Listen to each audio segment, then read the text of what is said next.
ऐसे ही आप लोग गोदनामा लिए जा रहे हो सत्संग में, इसलिए सबसे बड़ा सत्संग है। गोदनामा कैसे लिए जा रहे हो? जिन महापुरुषों ने ये शास्त्रों को बनाया अनुभव के द्वारा, रामचरितमानस कोई सामान्य नहीं है।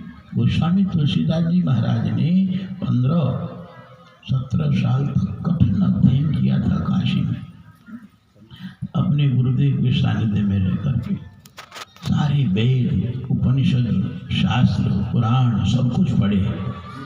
और पढ़ने की बाद फिर उनको उनकी पत्नी के द्वारा ही वैराग्य की प्राप्ति हुई। कारण वही बनी, वो इतनी भर के लिए आई थी और सब कुछ छोड़ के तीर्थ यात्रा के लिए चले गए। 15-16 साल तीर्थ यात्रा की और तीर्थ यात्रा नंगे पांव हिमालय में गए। कागभूषण के दर्शन हुए, वशिष्ठ जी महाराज के दर्शन हुए, बड़े बड़े सिद्ध नारद जी के महाराज निरंतर साथ रहते थे। और उन्होंने कहा कि तुम प्रभु श्री राम के दिव्य मंगलमय चरित्र का गायन करो। कहा गोस्वामी जी प्रहलाद घाट पे आने पर उनके अंदर कवित्व शक्ति जागृत हो, कविता बनाने की शक्ति।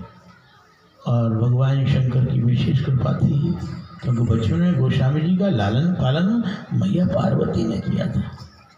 स्वयं पार्वती मैया नित्य भोजन बना के ले जाती थी तो गोस्वामी जी को कराती थी।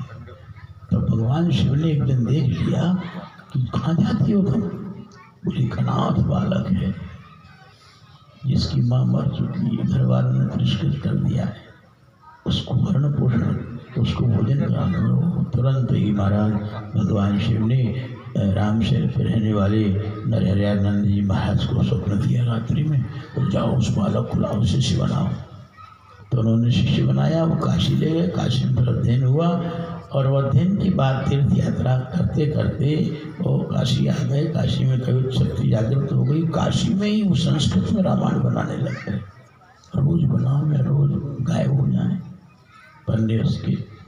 तो आदेश हुआ हनुमान जी का, बोले तुम अब यहाँ रामायण नहीं बनाओगे, रामायण अयोध्या में बनाई जाएगी। अयोध्या जाओ सरयू मैया के किनारे और वहाँ रामायण का निर्माण करो और अवधी भाषा में करो, संस्कृत में नहीं। क्यों? कराल कलकाल है, इस कराल कलकाल में संस्कृत को कौन पढ़ेगा? अब इतने लोग बैठे हैं, संस्कृत कोई जानता है, कोई बोल सकता है, कोई पढ़ सकता है? तब उन्होंने बात मानी और आए अयोध्या में। और अयोध्या में सरयू मैया में स्नान किया। स्नान करके फिर वो जो है जगह ढूंढ रहे थे।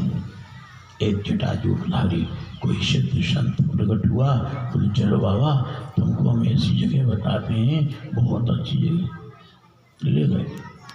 आगे आगे वो महात्मा, पीछे पीछे गोस्वामी जी एक दिव्य आश्रम वट वृक्ष में, उसके ऊपर वेदी, उस वेदी पर एक महायोगी बैठे हुए थे। तो योग साधना के द्वारा उनका शरीर महाराज ब्रह्म तेज से चमक रहा था। और तुरंत जैसे गोस्वामी जी पहुँचे और उस आसन से उठ गए, बोले महाराज हम आपके लिए प्रतीक्षा कर रहे थे। हमारे गुरुदेव ऐसा बोल के गए थे कि गोस्वामी जी आवेंगे, तुलसीदास जी महाराज उनको ये स्थान सौंप देना और फिर तुम ब्रह्मलोक चले आना। तो गोस्वामी जी को वहाँ स्थापित किया।